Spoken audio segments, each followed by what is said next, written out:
to make apologies for that, because it was outside my jurisdiction.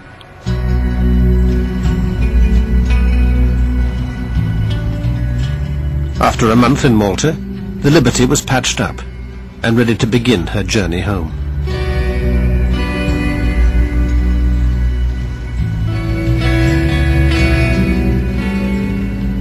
It was pretty eerie because we had to stand watches different times down where the torpedo had hit. We had to check for leaks, and you could smell the fuel oil, and it was so eerie. You know, your shipmates were just down there, and you'd swear that they were talking to you.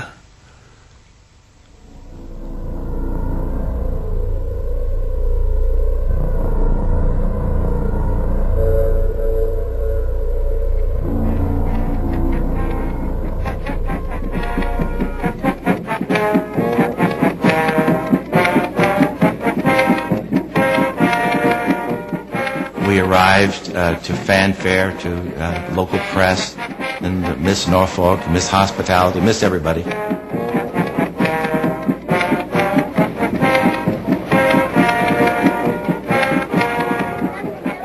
Anyway, they got us in and got us tied up, and all inside was nothing but just shell of a ship. Nothing was left. One of the things that bothered me for years was coming home. I'd survived all that other stuff, but the coming home part and facing people who had lost their loved ones, that was very difficult. Very, very difficult. The men had been ordered never to talk about the attack under threat of court-martial. Now the Navy scattered them, and no two were posted together. Even their medals were awarded secretively. I remember receiving my Purple Heart in the captain's office in Bremerhaven, Germany, and with the warning, don't ever tell anyone where you got it. Don't ever.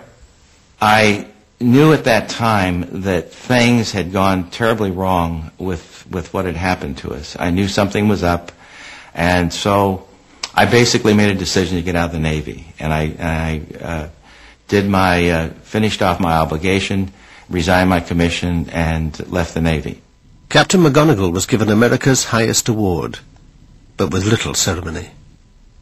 That's the only Congressional Medal of Honor that I'm familiar with that was not presented by the President of the United States. It's normal protocol for the President to present the CMH. It was presented by the Secretary of the Navy at the Navy Yard, a little base down in southeast Washington, rather than at the White House by the President. Well, certainly I think it was the way that the Navy and the White House handled this was a travesty. Johnson didn't want this thing publicized. He thought it would harm relations with Israel and his relations with Jews in the United States. For Liberty, as you were commanding officer at that time. Thank you very much, sir. For the officers and men of Liberty, I accept this Presidential Unit citation, and I would add my own personal appreciation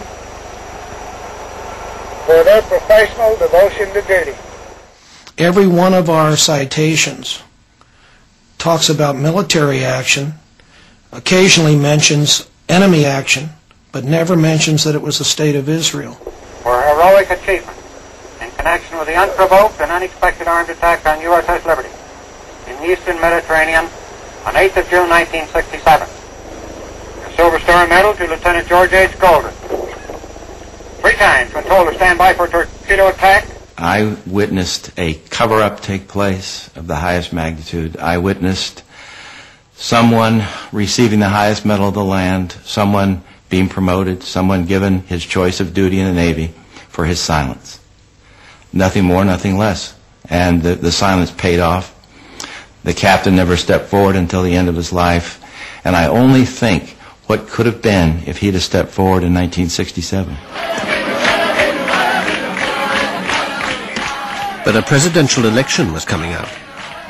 Nobody in power wanted to let questions about the USS Liberty spoil relations with victorious Israel.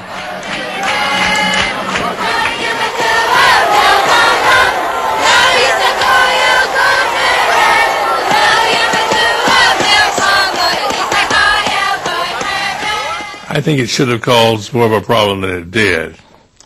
We went on in official reactions to each other, and we renewed our old friendships. Considered we really ignored it for all practical purposes, and we shouldn't have. It was a very bad thing.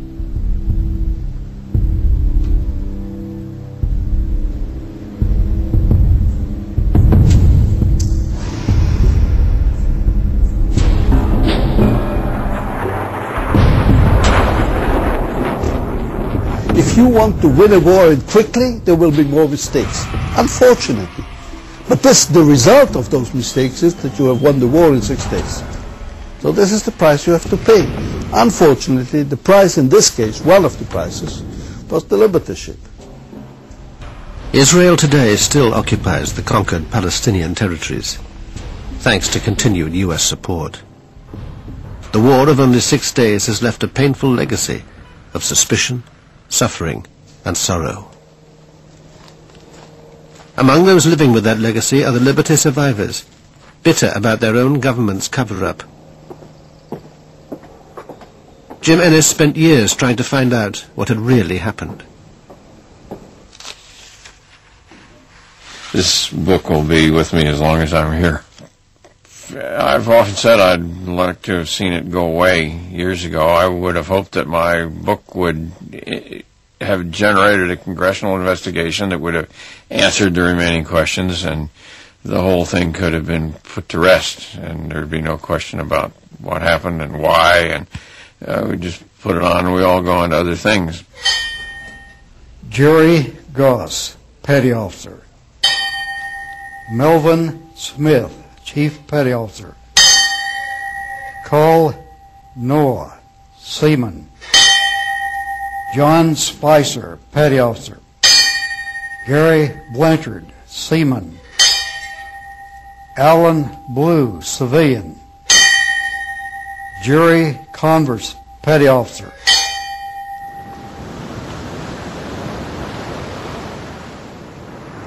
There's 34 guys that can't talk. And there's 34 families that need some answers. And there's the rest of the crew that needs some answers too.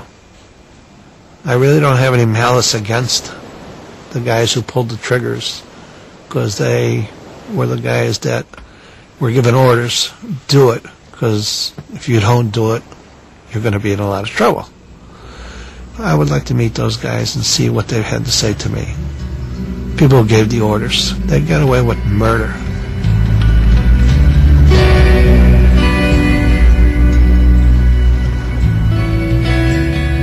The BBC 4 Zone returns to BBC 2 next Tuesday with a profile of the influential advertising agency that included Charles Saatchi, Alan Parker and David Putnam, the men from the agency 11:20 next week. And starting now over on BBC 4, a contender for the coveted Samuel Johnson Prize for Fiction.